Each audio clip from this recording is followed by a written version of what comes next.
Eu me chamo Lília Martins, sou preparadora corporal do Núcleo Negro. Eu vejo esse trabalho e tenho ele como admiração e força. Eu enxergo ele como forma de potencializar as margens.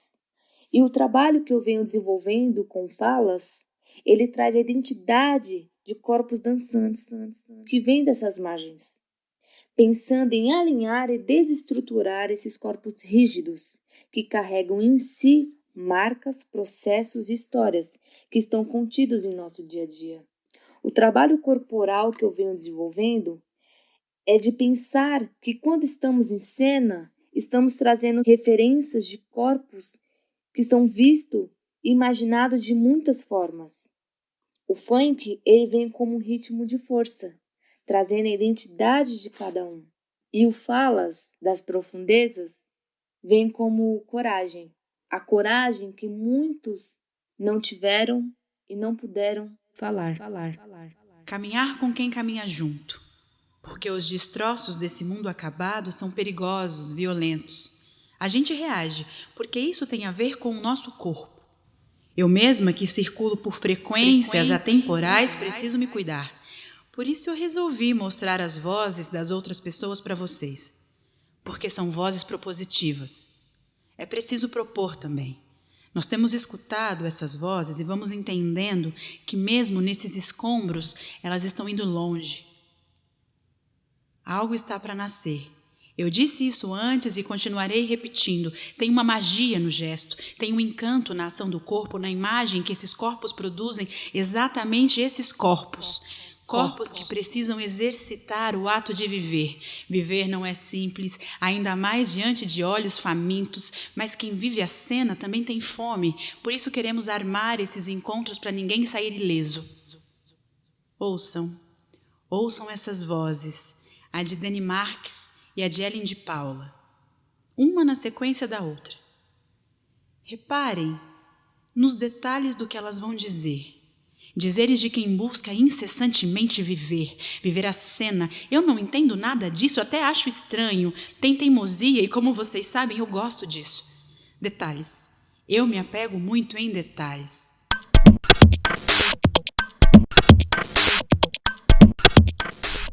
Ao ser apresentado para Tato em 2018, esse personagem que apresenta simpatia, força, carisma, contradições, fragilidades, interesses, fiquei me perguntando durante o processo do porquê o Gabriel ter direcionado esse personagem a mim. Por que me atribuiu a tarefa de dar potência, voz e corpo a ele? O que o Gabriel enxerga de comum ou não em mim e a Tato? O que eu enxergo? Quais as nossas semelhanças e diferenças? De início, me provoquei um exercício constante de olhar primeiramente para dentro de mim, tendo em relação e comparativo de como o Tato se posicionava. Diante dos estudos, exercícios de leitura, ensaios e apresentações da leitura encenada, houveram muitas descobertas, quedas, saltos, recaídas, interesses, apego e desapego com o Tato. Constantemente eu me afastava e me aproximava dele, fora e dentro de cena, me apoiando no jogo cênico, narrativo brechtiano, para me permitir a enxergar a cena de diferentes perspectivas e a ter um olhar crítico sobre o que se apresentava sem romantizar o personagem. Eu me afastava diante da sua rigorosa persistência de alcançar seus objetivos, sem olhar para o lado, sem se distrair. E a mesma me aproximava pelo seu impulso, força e desejo de alcançar seus objetivos. A construção das proposições cênicas pela direção do Gabriel se deu de duas maneiras, pelo meu ponto de vista. Construção e preenchimento do gesto, movimento, e a construção e entendimento do jogo entre os atores e atrizes e o público, buscando e apontando uma relação com uma linguagem do teatro narrativo brechtiniano e físico de Grotowski. E a partir dessas linguagens, a construção cênica se deu de forma muito coletiva, com jogos de repetições, de copiar e explorar o movimento feito pelo outro, variações de intensidade, velocidade, e a ocupar e explorar o espaço cênico da arena. O entendimento das intenções e construções de cada atuante se alimentava pela repetição dos ensaios, pela repetição das enxadas, A relação de afastamento e a triangulação com o público se deu de modo muito orgânico. E à medida que os ensaios e as apresentações da leitura encenada iam acontecendo, esse contato direto com o público era repetido. Então eu vi ali uma ação a se potencializar e a ganhar uma dinâmica maior, trazendo o público pela relação do jogo, não somente promovido pelo espaço da arena, mas também pelo contato com os atores e as atrizes. O tato, por exemplo, ele promove e acende um contato direto com o público em determinados momentos, a se promover e a ganhar interesses e confiança do interlocutor. O exercício dos ensaios e a repetição de cada cena, do gesto, se deu de forma exaustiva e proposital pela direção, como escolha estética dos corpos cansados, porém vivos, com energia no gesto e no seu movimento. Entender essa necessidade de alcançar os objetivos e a maneira de como ele, o tato, colocava-se perante as situações mais infláveis e sutis, me colocou contra a parede para questionar a minha masculinidade, as minhas atitudes, ações, fraquezas e fragilidades. Para eu me aprofundar nessa pesquisa e nessa construção, eu tive como referência estética e teórica estudos e livros e textos, pesquisas do método de Stanislavski, Brecht, esses métodos que nutriram o jogo proposto pela direção e também alimentar o subtexto que eu criava em cena. Da parte estética, veio de fotos do fotógrafo Sebastião Salgado, em Serra Pelada, filmes, séries, imagens e reportagens, materialidades que me apresentavam ligações com a dramaturgia e a pesquisa que eu andava fazendo. Quando o processo de montagem estava prestes a terminar para entrarmos nos ensaios finais, eu acredito que estávamos no momento de lapidação das cenas, marcações de coreografias, apresentações das propostas de luz, de som, porque já tínhamos carregado em nossos corpos todos os estudos, ensaios e pesquisas. Sabendo que também teremos, a partir do contato e do encontro com o público, abertura para novas descobertas e sensações, e que essa relação também seria fundamental e é fundamental para a parte da pesquisa e do processo. Com o olhar de fora da cena, eu percebo que cada ator e atriz individualmente carregava em si um subtexto muito particular, trazendo e colocando sua história, memória, potência. Coletivamente ganhavam um peso, uma profundidade na personagem e em suas relações. O figurino me apontava uma decadência, panos, vestimentos, largadas, elaborados por esse grupo sem recurso, sem o básico. A minha sensação é que ainda dá para se potencializar e a ganhar novas leituras de figurino, sonoplastia, iluminação, em contato com a atuação também. Tendo, lógico, em perspectiva que tivemos pouco contato com a materialidade pré-finalizada das áreas de iluminação e sonoplastia. Dentro dessa pausa por conta da pandemia do Covid-19, eu fico me perguntando como será essa retomada? A pandemia modificou ou criou uma nova leitura e entendimento do texto? O texto se tornou mais urgente e necessário que antes? Eu sei que a busca e a luta pelo básico ainda é constante. Fala das Profundezas é um espetáculo de atriz-ator. E eu digo isso não na perspectiva de criar uma falsa hierarquia, uma supervalorização da atuação em relação às outras artes que estão compondo o espetáculo, né? Mas apenas para situar o trabalho de atriz e ator como um fundamento dessa feitura teatral. E aí eu estou pensando, né, esse fundamento que instaura no corpo das atrizes e atores zonas de fronteiras entre a construção de uma personagem e a performatividade de uma existência. Quer dizer, nem tanto uma coisa e nem tanto a outra, mas é o que está se passando entre, aquilo que mobiliza no corpo o seu estado mais genuíno de presença. Como o nosso processo ele começa com a leitura encenada, e pelo formato próprio desse trabalho, que é uma leitura, a gente tem o texto como um elemento central. E aí, na medida que a construção do espetáculo também vem seguindo no rastro, na continuidade dessa leitura encenada, o texto continua a ocupar esse lugar central na nossa pesquisa de atrizes e atores. E aí eu fico pensando que se a gente está nesse espaço de zonas de fronteira, o texto ele não é uma materialidade fechada, né, nos seus sentidos e nas suas significações. Ele está para jogo como um tipo de disparador para as nossas elaborações cênicas e, fundamentalmente, como um território a ser habitado por cada artista. E aí, a questão que sempre me surge é como habitar esse território textual.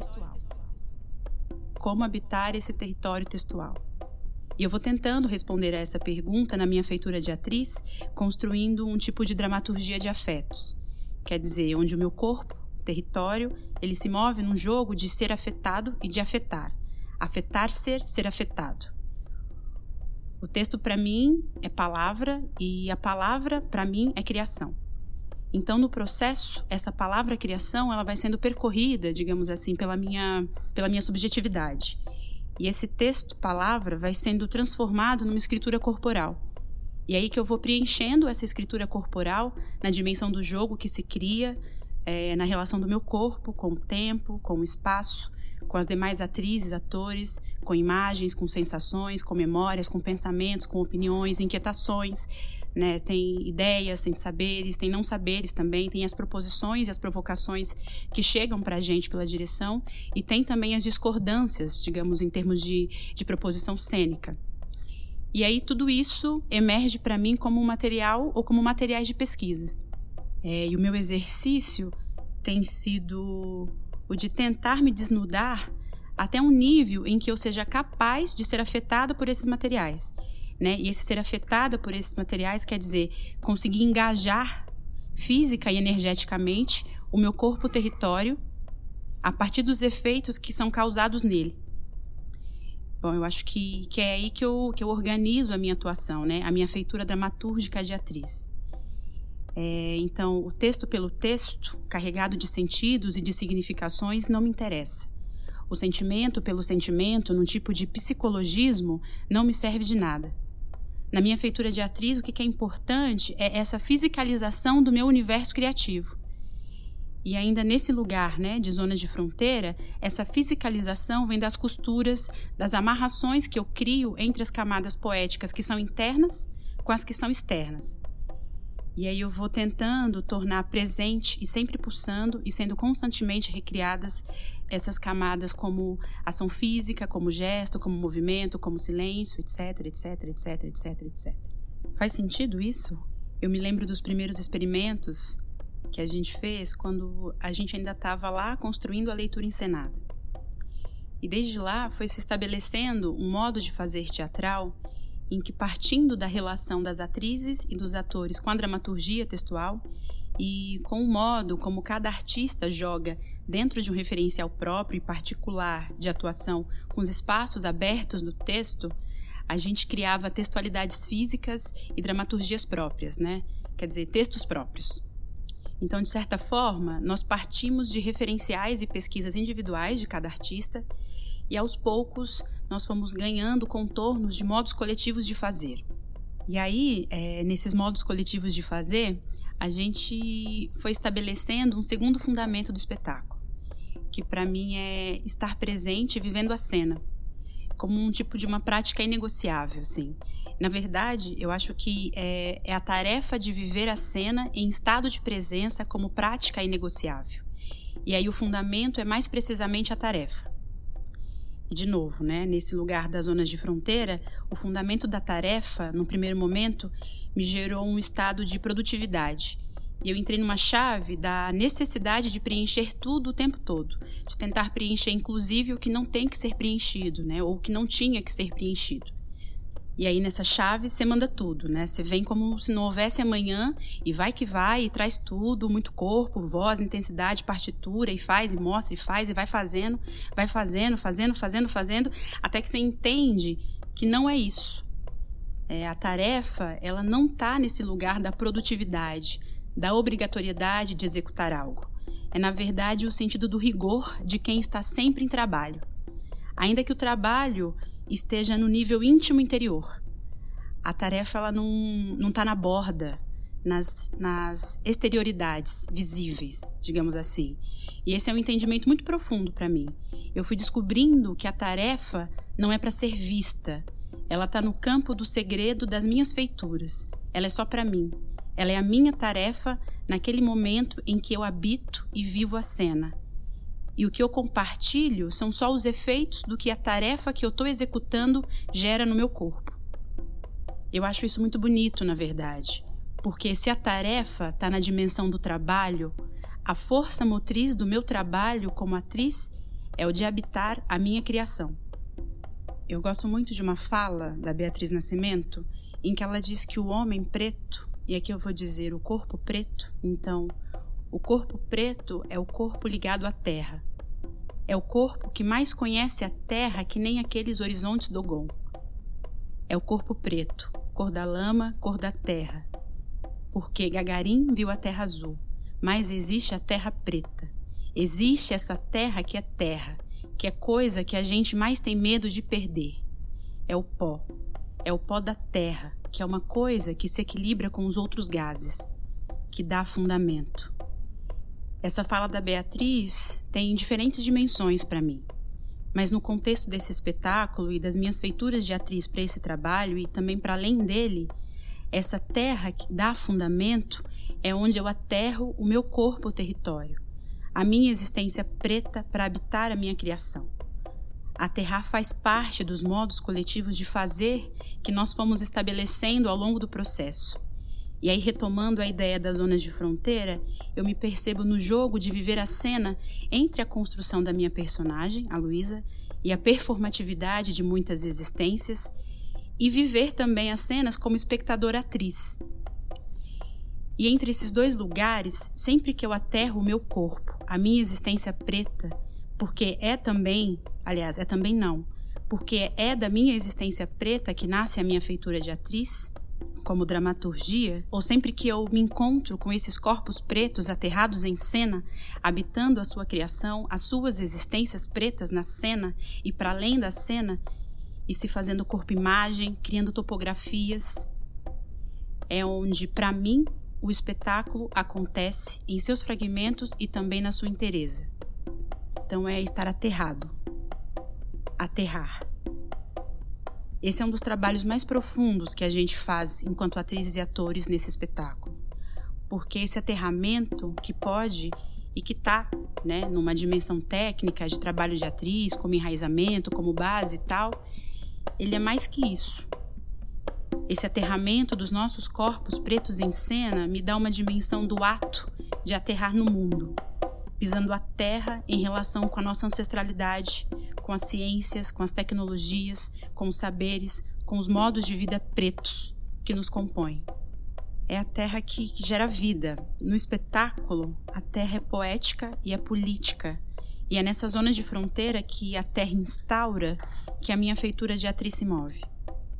E isso me coloca uma questão que é, na verdade, essa questão me acompanha em todo o processo de criação desse trabalho, que é quais poéticas e quais políticas o meu corpo tem mobilizado. Quais poéticas e quais políticas os corpos pretas, pretos que dão vida a esse espetáculo têm mobilizado. E eu estou falando aqui desses corpos, né, que estão aterrados, habitando a sua criação e as suas existências de diferentes lugares, com diferentes feituras, que se relacionam nessa perspectiva dessa dramaturgia de afetos, daquilo que afeta e daquilo que pode ser afetado. E aí eu estou falando da atuação, da direção, da dramaturgia, da música, da iluminação, da preparação corporal, da produção, do figurino, da maquiagem, do visagismo, da produção audiovisual, etc, etc, etc, etc. E eu acho que a gente estava justamente no momento de habitar coletivamente as nossas criações, essa nossa criação, quando o processo de montagem do espetáculo foi interrompido em seu modo de fazer presencial. Interrompido devido, né, à pandemia. Essas coisas todas que eu estou dizendo, elas estão muito presentes em mim. Mas eu estou organizando, digamos assim, essas coisas todas, acho que mais a partir dessa suspensão, dessa interrupção do nosso processo de criação e montagem do espetáculo. E é tão violento a forma como se deu essa interrupção, né, com as violências que nos marcam muito antes da pandemia, se intensificando, se atualizando, ganhando novas formas. Eu não sei, eu acho que fala das profundezas, traz para mim lugares que estão para além da cena, traz lugares que estão aqui, acontecendo agora.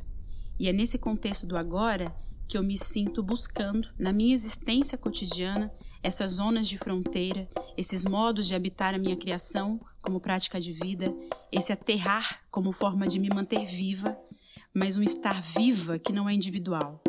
É um estar viva que é coletivo.